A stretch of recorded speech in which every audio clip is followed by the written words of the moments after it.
तो पाकिस्तान ने यूएई को जो है वो रफली 31 रन से जो है वो शिकस्त दी।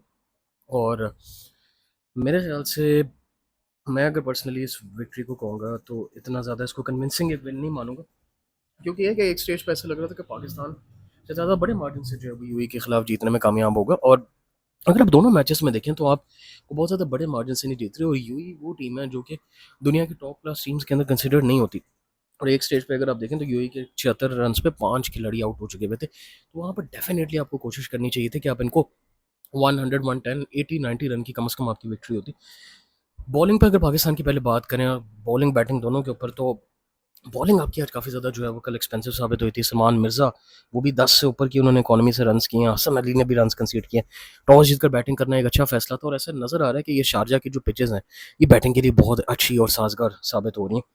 हसन अली को बहुत मार पड़ी है। मोहम्मद नवाज़ वाहिद बॉलर हैं जिन्होंने अच्छी इकोनॉमिकल बॉलिंग की है। सुफियान टीम को भी बड़ी मार पड़ी है। लेकिन मैं स्टिल कहूँगा कि सुफियान को अगले मैच में भी मौका इस वजह से देना चाहिए कि एक प्लेयर को अगर आपने कॉन्फिडेंस देना है और अगर आपने टीम अपनी बिल्ड करनी, तो आपको प्लेयर्स को कंसिस्टेंट रन और एक प्रॉपर एक मौका कंसिस्टेंटली देना पड़ेगा। एंड आई थिंक सुफियान को अगर आप ग्रो करना चाहते हैं, उनको कंसिस्टेंट रन और मौका देना चाहिए, क्योंकि पहले मैच में भी अगर आप देखें तो उन्होंने 25 रन कंसीड किए हैं, 2 विकेटें भी लिए 4 ओवर में 6.2 की इकोनॉमी से। तो I think he bowled well in the first game. तो आई थिंक सेकंड मैच में अगर थोड़ी सी इनको मार भी पड़ जाए, तो मैंने नहीं ख्याल इसको इतना ज़्यादा क्रिटिसाइज इतनी जल्दी करना चाहिए, क्योंकि शदाब को भी देखें कि कितनी मार पड़ती थी, उनको हम कंसिस्टेंट खिलाते रहते थे। तो इनमें टैलेंट है, अबरार में भी और इन दोनों में टैलेंट है। तो डेफिनेटली इनको एक कंसिस्टेंट मौका दें, कंसिस्टेंट एक रन दें। और ये दोनों ऐसे ही एक प्लेयर्स हैं जो कि पाकिस्तान को लॉन्गर रन में सर्व कर सकते हैं। और मेरे ख्याल से वही बात जो मैं कल भी कर रहा था, अभी भी मैं करता हूँगा, कि प्लीज़ पाकिस्तान को चाहिए कि स्पेशलिस्ट स्पिनर के साथ जो है वो जाए। 2 स्पेशलिस्ट स्पिनर्स आपके पास आपके प्लेइंग 11 में लाजमी होने चाहिए। खाली मोहम्मद नवाज़ और जो है सुफियान के साथ अब इनफ नहीं है। मोहम्मद नवाज़ भी जो है ठीक है अभी अच्छी बॉलिंग कर रहे हैं, लेकिन अब बीच में आपको साइम अयूब से बॉलिंग करवानी पड़ी है। फ़हीम अशरफ को जो है वो मार पड़ी है। साइम अयूब भी थोड़ा कभी कभी एक्सपेंसिव साबित हो रहे हैं। तो ये कॉम्बिनेशन आपका बड़ी टीमों के खिलाफ जो है वो नहीं चल सकता। और फास्ट बॉलिंग एक और चीज़ पाकिस्तान की, शायद ये भी रन कंसीडर करने की वजह थी कि पाकिस्तान अपनी मेन फास्ट बॉलिंग के साथ भी नहीं जा रहा था। शाहीन और हारिस दोनों जो है वो टीम में नहीं थे, और सलमान मिर्ज़ा और हसन अली से जो है वो बॉलिंग कराई गई। तो पाकिस्तान जो है वो अपनी कह लें कि मेन बॉलिंग कॉम्बिनेशन के साथ भी नहीं जो है वो उस मैच में जा रहा था। और ये है कि इन्होंने कोशिश की कि रेस्ट कराएं और अपने यंग बॉलर्स को चांस दें। और कभी कभी ये स्ट्रेटजी जो है ये बैकफायर भी बहुत ज़्यादा कर जाती है, क्योंकि जो है आप अगर अपने मेन बॉलर्स को मौका अ, देते जाओ तो उनसे उनको भी कॉन्फिडेंस आता है। बेशक यूवी के अगेंस्ट था, सारा कुछ था, लेकिन आई थिंक एकदम इतनी सारी चेंजेस करना वो सही नहीं था। और हसन अली भी जो है वो मौके ज़ाया कर रहे हैं। वो भी जो है वो विकेट्स ले भी रहे हैं, तो वो मार बहुत ज़्यादा खा रहे हैं। और हसन अली के फेवर में मैं इसलिए लॉन्ग रन में नहीं हूँ कि उनको यूजुअली हसन अली का वही इशू पहले वाला आ रहा है कि ये बहुत ज़्यादा एक्सपेंसिव साबित होते हैं। रन्स बहुत ज़्यादा जब ये लीक करने पे आते हैं तो ये बहुत ज़्यादा मार खाते हैं, बहुत रन्स लीक करते हैं। और ये चीज़ जो है उनको अगेन भी साबित हुई है। बहुत मैचेस उन्होंने पाकिस्तान को इन चीज़ों की वजह से भी हरवाए हैं। तो खुदा हसन अली को आई थिंक ड्रॉप करें।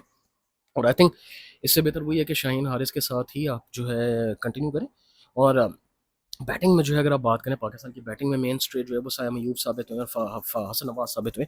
तो ये एक दो तीन प्लेयर हैं जो कि पाकिस्तान को मैचेस कंसिस्टेंटली जितवा रहे हैं। सायम अयूब ने बहुत अच्छी इनिंग्स खेली है। सायम अयूब का ये है कि ये भी ऐसे प्लेयर हैं कि वो हिटिंग के लिए जाते हैं। अगर वो ऑन द डे अच्छी उनकी हिट्स लग जाए तो वो लंबी इनिंग्स खेलते हैं और उनको स्टार्ट अच्छा मिला और उन्होंने आगे कैपिटलाइज किया फास्ट बॉलिंग और स्पिन दोनों के अगेंस्ट।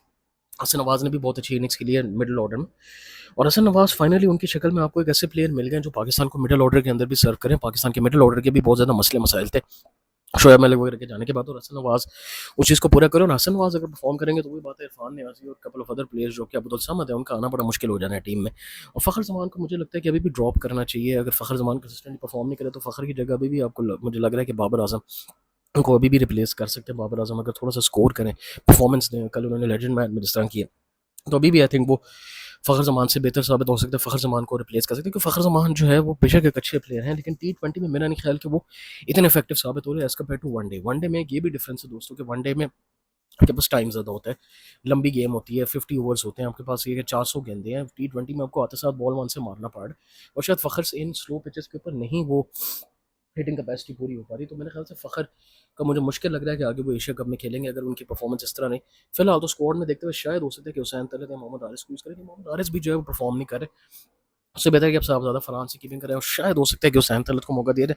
लेकिन मुझे लग रहा है कि लॉन्गर रन में बाबर आजम कि इस टीम में कमबैक हो सकता है। फ़हीम भी जो है वो इतना ज़्यादा इफेक्टिव साबित नहीं हो रहे, और मेरे ख्याल से वही बात जो मैं कल से करता आ रहा हूँ, आज भी मैं वही कहूँगा इस वीडियो में, कि 3 स्पिनर्स के साथ आप पाकिस्तान जा सकते हैं इन कंडीशंस को देखते हुए। अबरार, सुफियान, नवाज को खिलाएं और शाहीन हारिस, आई थिंक आपके मेन फोल्डर्स, या आप फिर मोहम्मद वसीम जूनियर को लेके आएं, वो एक अच्छी ऑप्शन हो सकता है कि मोहम्मद वसीम जूनियर रिवर्स अच्छी कराते हैं फ़हीम से। मेरा ख्याल है फिर भी he will be a better bowler, क्योंकि उनका रिकॉर्ड भी अच्छा है, और उनको पाकिस्तान के लिए जब भी मौका मिला तो वो परफॉर्म करते हैं। डेथ ओवर में भी वो ठीक बॉलिंग करवा लेते हैं, तो रिवर्स स्विंग भी उनके पास एक है एलिमेंट। तो I think Fahim, Mohammad Wasim junior को खिलाएं अगर आपने उनको स्क्वाड में रखा हो, तो वो एक हिटिंग एबिलिटीज़ भी आप पाकिस्तान को दे सकते हैं। तो वसीम जूनियर को खिलाएं, और पाकिस्तान को अपनी थोड़ी बॉलिंग को तगड़ा करना पड़ेगा, क्योंकि इतना स्कोर खाने के बाद भी आप इतने कम मार्जिन से जीत रहे हो, वो भी यूएई की जैसी टीम के अगेंस्ट साइड से कंसर्न है। आसिफ खान ने नो डाउट यूएई की जानब से बहुत अच्छी इनिंग्स के लिए वही थे वाहिद प्लेयर जो खड़े रहे, बाकी प्लेयर्स जो है मोहम्मद वसीम ही गए हैं डबल डिजिट में, और ये मोस्टली जो है कल में शायद पाकिस्तानी प्लेयर्स हैं जो कि यूएई को रिप्रेजेंट करें। तो यूएई की टीम में भी पोटेंशियल टैलेंट नजर आ रहा है।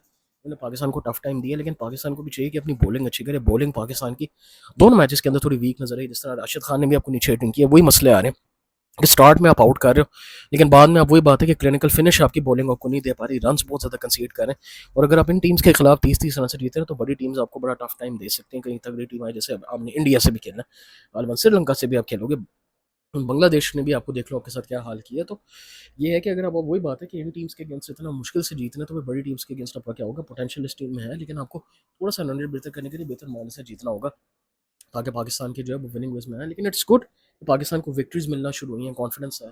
सलमान आगा रन नहीं स्कोर कर सके कल के मैच में, लेकिन उन्होंने पहले मैच में अच्छी खेली, नीड कंसिस्टेंसी फॉर हिम। और हर प्लेयर को चिप इन करना चाहिए कि अगर एक फेल हो रहा है तो दूसरा कर जाए चिप इन। साहबजादा फरहान को भी चाहिए कि अगले मैच में अफगानिस्तान के खिलाफ वो अपॉर्चुनिटी लें और वो करें रन, बड़ी इनिंग्स खेलें, पाकिस्तान को मुश्किल से निकालें। और आई थिंक इन पिचेस पे नजर आ रहा है कि चेजिंग थोड़ी सी मुश्किल हो रही है, तो इट्स अ गुड थिंग कि पाकिस्तान टॉस जीत के पहले बैटिंग करे, क्योंकि chasing it does become a little bit tricky on these surfaces. तो डेफिनेटली इट्स गुड कि पाकिस्तान पहले बैटिंग की तरफ जा रहा है और जीतने की कोशिश कर रहे हैं। लेकिन वही बात है, अबरार सुफियान को ड्रॉप ना करें, दोनों को खिलाएं, साथ मोहम्मद नवाज और नबी वसीम जूनियर को भी आप as a reverse swing option लेके आ सकते हैं फ़हीम अशरफ की जगह।